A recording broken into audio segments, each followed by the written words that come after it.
सावन में जो मनुष्य सुबह उठने के बाद ये 4 काम करते हैं, जीवन भर गरीब ही रहते हैं।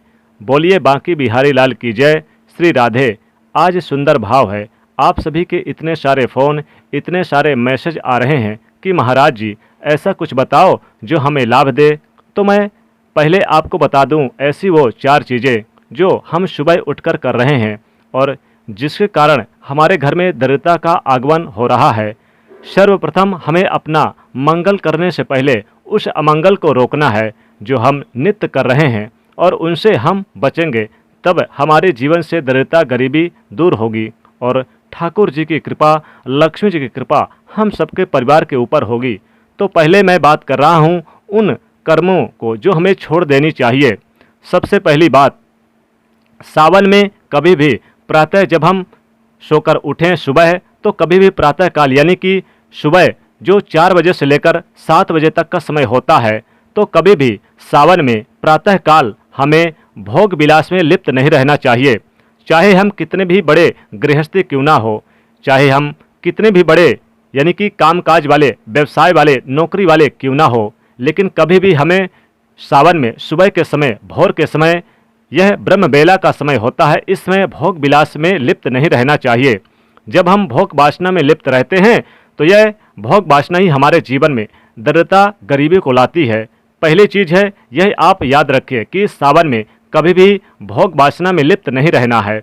दूसरी बात, जब आप प्रातः उठे सावन में, तो कभी भी प्रातः उठकर अपने मुखमंडल को सावन के महीने में अपने चेहरे को अपने आईने में ना देखें। ये भी दरिद्रता गरीबी को प्रकट करती है, तो अपने मुख को अपने आईने में ना देखें। तीसरी बात, जब हम सावन में प्रातः उठें तो उठकर कभी भी किसी ऐसे दृश्य को ना देखें जिस दृश्य में लड़ाई हो रही हो, जैसे पशु पक्षी लड़ रहे हैं, जैसे चित्रण को, फोटो हो, वीडियो को ना देखें। क्योंकि आजकल आदत क्या है, सुबह उठते ही फ़ोन ले लिया और क्या करते हैं कि जब हम उसमें फ़ोटो देखने लगते हैं तो लड़ाई झगड़े वगैरह ऐसे चित्रण हमें देखने को मिल जाते हैं, अथवा हम पशुओं की लड़ाई, इंसानों की लड़ाई, ऐसे कोई भी वाद विवाद जैसे सोकर उठें तो ये चीज़ें ना देखें।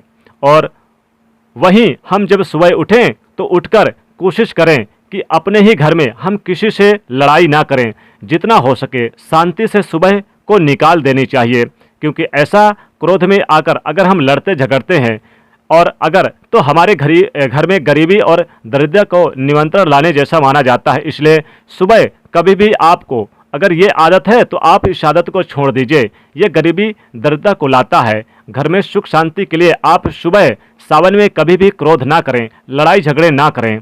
चौथी बात, जब आप बिस्तर से उठे सावन में तो उठकर कभी भी, बहुत से लोग क्या करते हैं कि भूखे सोते हैं और ऐसे भूखे जागते हैं कि बस सोकर उठे और सोकर उठने के बाद कुछ न कुछ खाने को चाहिए। बहुत से लोग तो ब्रश भी बाद में करते हैं। ये बात जरूर आप याद रखें कि कभी भी हमें सावन में सुबह उठकर खाना नहीं खाना चाहिए। ये 4 चीज़ें ऐसे हैं, यदि इनको आप त्यागोगे तो अपने जीवन में परिवर्तन देखोगे। परिवर्तन भी ऐसा होगा कि आपके जीवन में माता लक्ष्मी की कृपा होगी, भगवान भोलेनाथ की कृपा होगी। अब 4 बात वो कौन सी है जो हमें करनी चाहिए सुबह उठकर, उन पर भी ध्यान देते हैं। सबसे पहले जब हम सुबह उठें तो शास्त्र कहता है कि कराग्रे वस्ते लक्ष्मी, कर मध्य सरस्वती, कर मूले तु गोविंद, प्रभाते कर दर्शनम। तो सर्वप्रथम कराग्रे वस्ते लक्ष्मी, हमें सर्वप्रथम उठकर अपने हाथों को निहारना, देखना चाहिए, क्योंकि हाथों के अग्रभाग में माता लक्ष्मी जी का वास है। कराग्रे वस्ते लक्ष्मी, कर मध्य सरस्वती, मध्य में माता सरस्वती का वास है। कर मूले तु गोविंद, और मूल भाग में श्री कृष्ण गोविंद मुरली मनोहर श्री कृष्ण जी का वास है। प्रभाते कर दर्शनम, सर्वप्रथम अपने कर का दर्शन करें, हथेलियों का दर्शन करें। दूसरा कार्य जो हमें करना चाहिए वो ये है कि अपने बिस्तर से उठ करके तुरंत हमें उस भूमि को प्रणाम करना चाहिए जिस भूमि पर हम पाँव रखने वाले हैं, और कहना चाहिए, हे माता, मैं आपके ऊपर पाँव रख रहा हूँ, मैं विवश हूँ, मुझे पाँव रखना पड़ रहा है, मैं इसलिए आपसे क्षमा मांग रहा हूँ क्योंकि मैं आपको अपने पाँव से स्पर्श कर रहा हूँ। तो सबसे पहले हम पृथ्वी से क्षमा मांगे, फिर हमें ये दूसरा काम जो करना चाहिए। तीसरा काम जो सबसे उत्तम है मेरे प्यारे दोस्तों, वो तीसरा काम क्या है? वो तीसरा काम है कि हम सावन में जब प्रातः उठकर सर्वप्रथम अपने जो घर के बड़े बुजुर्ग हैं उनको हम प्रणाम करें, क्योंकि जब हम उनको प्रणाम करते हैं तो बड़े बूढ़ों के मुख से सर्वप्रथम यही निकलता है, तू आनंद में रहे, तू खुशी रहे, तू जीता रहे, तू प्रसन्न में रहे। तो सबसे पहले जो हमें माता पिता का आशीर्वाद मिलेगा, जब उनको उनकी दुआएं मिलेंगी तो दुनिया में ऐसी कोई ताकत नहीं है जो हमें पीछे कर दे या पीछे हम रह जाएं। हमारी उन्नति निश्चित है, हमारा मार्ग निश्चित है। जब हम अनेक अनेक उपलब्धियों को प्राप्त कर लेंगे और प्राप्त होते हैं।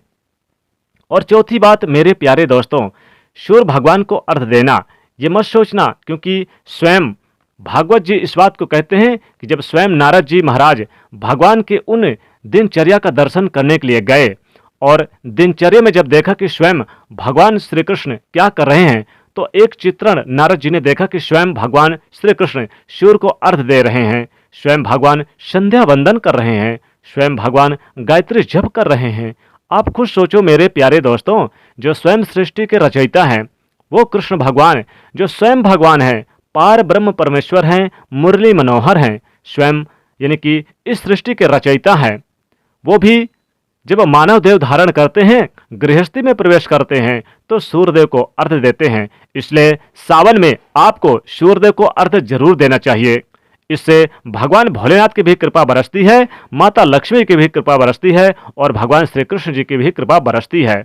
ऐसे ही हम गृहस्थ में रहकर संध्या वंदन यानी कि गायत्री जप करें, और अगर नहीं कर सकते तो आप गायत्री मंत्र का जाप करें, उपासना करें, और यदि गायत्री का उपासना नहीं कर सकते तो कम से कम सूर्य को अर्घ जरूर दें। ये हम जरूर करें। तो ये 4 बातें जीवन में उतार लो मेरे प्यारे दोस्तों। आप याद करोगे मुझे जब भी कहोगे कि भैया आपने इतनी वीडियो बनाई, लेकिन ये इस वीडियो ने तो हमारे जीवन को बदल दिया।